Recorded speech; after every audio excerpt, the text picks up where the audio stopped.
भी पकड़ ले, आप अपने शहर में होके जनाब डर रहे हो और एक आदमी कराची से चल के आ रहे नहीं डर रहा। वो होना तो ये चाहिए कि तुम आओ कराची, सुबह शाम चैलेंज करते हो तुम। हम अहले बैत को पहले मानते हैं, लेकिन उसके बाद बाकी सहाबा को भी मानते हैं। अल्लाह हमारी निस्बत उलमाए हक की तरफ है। उसूल तो यह था कि हजरत मुआविया रजी अल्लाह ताला अन्हु के मसले पर बात होती और किसी पर बात नहीं होती। हमारी नजर में अल मुहन्नस से ज्यादा अहम क्या है? हजरत मुआविया रजी अल्लाह ताला अन्हु है। भाई मैंने 48 घंटे का आपको टाइम दिया था, आप 48 आवर्स में इतना सा क्लिप रिकॉर्ड करवा देते। तुम कौन से इस्लाम की बात कर रहे हो? सदियों से वो घास खा रहे थे वो सारे लोग बैठ के। तो जो आपको आपके असलाफ से हटा रहा है और ये कह के कि मैं बाबों को नहीं मानता, इसका मतलब वो नया बाबा बनके नए बाबीपन की बुनियाद रख रहा है। वो कह रहा है सारे बाबों से हटा के सबको किसका मुरीद बनाओ, सब मुझे बाबा समझे, बाकी सारी कौम बाबा लेस हो जाए। वो तो बाबों की दो किस्में, एक गुमराह बाबे और एक हकपरस बाबे। तो फिर आप इतवार के दिन ये क्यों कह रहे हो कि पुलिस ने मना किया? पुलिस अगर मना करेगी तो उस वक्त भी करेगी और कहेगी बाद में नहीं बताना। पुलिस ने कहा कि 48 घंटे के बाद कह देना कि पुलिस ने मनाई। तो ये कौन सी पुलिस है भाई? इससे पहले मुझे पता ही नहीं था कि अल मुहन्नद में लिखा क्या है, और वाकई नहीं पता था मुझे, क्योंकि हमारे बुनियादी अकायद तो अल-अक़ीदा तहाविया में है। तो ये कोई ऐब की बात नहीं है, क्योंकि हमारे मदारिस में पढ़ाई नहीं जाती। इसको तो आपने बहुत उछाला है। फिर हमने जब पढ़ा तो हमने कहा यार ये तो बिल्कुल 2 और 2 4 की तरह कुरान और सुन्नत के मुताबिक है। तो इजमाई उम्मत से साबित है ये अकीदे। तो मुफ्ती तारिक मसूद, फेमस स्कॉलर। ओ भाई, ये इस्लाम लावारिस और यतीम नहीं है कि आज 15वीं सदी में आपको कोई इंजीनियर बताएगा, कोई प्रोफेसर बताएगा। ये वही इस्लाम है जो महमूद गजनवी का इस्लाम था, जो टीपू सुल्तान का इस्लाम था, जिसपे मुगल बादशाहों ने सदियों हिंदुस्तान पे हुकूमत की है। जो आलमगीर रहमतुल्लाह अलैह ने बर्रे सगीर, जिसमें बांग्लादेश, बर्मा, पेशावर, कोयटा, ये सारे इलाके आते थे, उसमें जिसमें अरब कंट्रीज भी, जो खिलाफत उस्मानिया का इस्लाम था 600 700 साल 400, यानी अगर आप बहुत तूल देना चाहें तो 600 700 साल बनती है, और कुछ समेटना चाहें तो 400 साल 350 साल की वो खिलाफत। उससे पहले खिलाफत थी बनु अब्बास की खिलाफत, उसमें भी सारे काजी हनफी, शाफी, मालिकी, हंबली हुआ करते थे। उससे पहले बनु उमैया की खिलाफत, उसमें भी ज्यादातर काजी हनफी हुआ करते थे। तो ये जो आज जिस इस्लाम की बात हो रही है भाई, ये ऐसा इस्लाम पेश कर रहे हैं कि आपको 1200-1300 साल का इस्लाम गलत लगने लगेगा। हम जिस तरह से नमाज पढ़ रहे हैं ना रफुल दैन के बगैर, मैं रफुल दैन वाली नमाज भी मानता हूं, लेकिन रफुल दैन के बगैर वाली नमाज भी मोहम्मद सल्लल्लाहु अलैहि वसल्लम से साबित है, सनद मुतवातिर के साथ। अब्दुल्लाह इब्ने मसूद रजी अल्लाह तआला अन्हु बगैर रफुल दैन के नमाज पढ़ते थे। तिरमिजी की बिल्कुल सही हदीस है, उन्होंने नबी को ऐसे पढ़ते हुए देखा।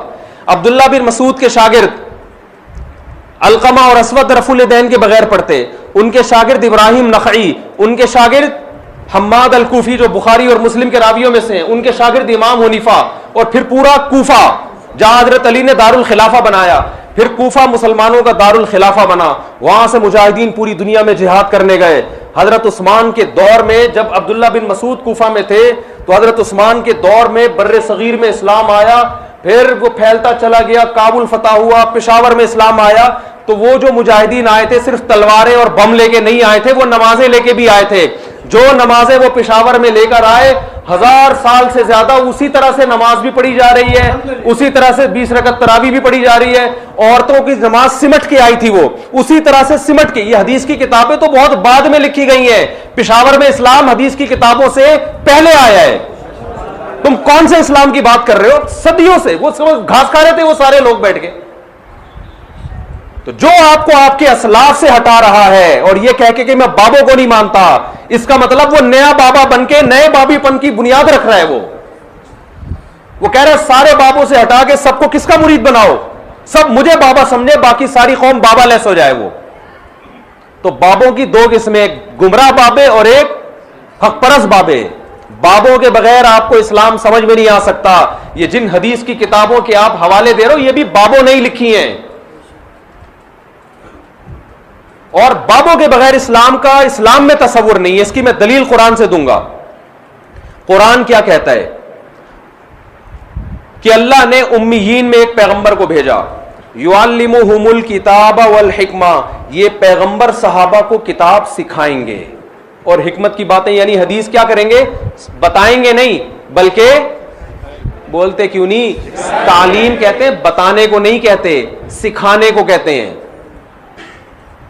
नबी ने कुरान पेश नहीं किया, यारिज़ु अलैहिमुल किताब वल हिकमा होता फिर कुरान कि ये नबी इनके सामने कुरान और हदीस पेश कर देंगे, ना ना ना ना, बल्कि क्या करेंगे, बोलते क्यों नहीं भाई, सिखाएंगे। हालांकि सहाबा की जबान अरबी, उनको कुरान अख्पल तरीके से खुद से समझ में नहीं आ सकता था, ना हदीस, बल्कि कुरान ने कहा ये किससे सीखेंगे, नबी से।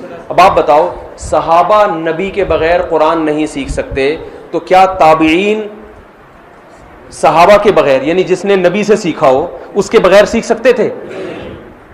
तो ताबीईन के बाबे कौन थे, सहाबा। ताबीईन में बड़ा मकाम उनका होता है जिनका ताल्लुक बड़े सहाबा से था। हालांकि कुरान तो सब जानते थे, अरबी थी उनकी जबान भाई, हदीस तो सब जानते थे, लेकिन ताबीईन में जब आप अस्माउर रिजाल की किताबों में बहस करते हो किस ताबीई का मकाम बड़ा है, तो जिसका बड़े सहाबी से ताल्लुक उसका मकाम बड़ा, और जिसने बड़े सहाबी के साथ ज्यादा वक्त गुजारा उसका मकाम और ज्यादा बड़ा। तो ताबीईन ने सहाबा को बाबा बनाया है। अलकमा और असवद ने अब्दुल्ला बिन मसूद को बाबा बनाया, इकरिमा ने हजरत अब्बास को अब्दुल्ला बिन अब्बास को बाबा बनाया है, नाफे और सालिम ने अब्दुल्ला बिन उमर को बाबा बनाया है। उसके बाद ताबीईन फिर तबा ताबीईन क्या डायरेक्ट कुरान और सुन्नत समझ सकते थे? आप अस्माउर रिजाल की किताबों में जाओ ना, किसी तबा ताबी का नाम लिख के तहकीक करो तो बताएंगे इन्होंने किन किन से इल्म हासिल किया, किन किन से कुरान और सुन्नत को समझा है। समझते हो बात को? आप जाहिल बाबों की मिसालें पेश करके लोगों को बाबा लेस अगर बना रहे हो, इसका मतलब आप लोगों को कुरान और सुन्नत खिलवाड़ बना रहे हो। कुरान जिसके जो समझ में आए वो कुरान और सुन्नत की तशरीह शुरू कर दे। आगे फिर तबा ताबीन है, फिर उनका सिलसिला। मैं अपनी सनद मोहम्मद सल्लल्लाहु अलैहि वसल्लम तक अल्हम्दुलिल्लाह पेश कर सकता हूं। हमारे दीनी मदारिस में जो तालिब इल्म फारिग होता है वो बता सकता है हमने बुखारी फला से पढ़ी, जिससे पढ़ी उन्होंने बुखारी किससे पढ़ी, उन्होंने किससे पढ़ी, उन्होंने किससे पढ़ी, ये पूरा सिलसिला इमाम बुखारी तक, फिर इमाम बुखारी का सिलसिला मोहम्मद सल्लल्लाहु अलैहि वसल्लम तक। ये सारे बाबे हैं। जो इन बाबों से हटके हमें दीन पेश करेगा तो मेरे भाई वो उसका अपना इस्लाम होगा, उसको उठा के आप दीवार पे मार दो, फेंक दो आप। इमाम अबू हनीफा को हम क्यों फॉलो करते हैं? उन्होंने खुद से कुरान और हदीस नहीं समझा, उन्होंने हम्माद अल कूफी से समझा। हम्माद अल कूफी ने अपना नाइब बनाया इमाम हनीफा को कि मेरे बाद इनसे इल्म हासिल करो। हम्माद अल कूफी ने किससे समझा? इब्राहिम नकई से, उन्होंने अलकमा और असवद से, उन्होंने अब्दुल्ला बिन मसूद से, उन्होंने मोहम्मद सल्लल्लाहु अलैहि वसल्लम से। हम कुरान जिससे पढ़ते हैं कारी से, उसकी सनद हमारी नबी तक जाके मिलती है। हम हदीस जिससे पढ़ते हैं, हम फिक़ह जो पढ़ते हैं फिक़ह, उसमें हमारी सनद अब्दुल्ला बिन मसूद से मिलती है। फिक़ह नाम है कुरान और सुन्नत से मसाइल निकालने का। मैंने जिस उस्ताद से फिक़ह पढ़ा है मैं उनकी सनद पेश कर सकता हूं। उन्होंने किससे पढ़ा, यह सिलसिला जाके अबू हनीफा तक जाएगा, वहां से जाएगा अब्दुल्ला बिन मसूद तक, और फिर कहा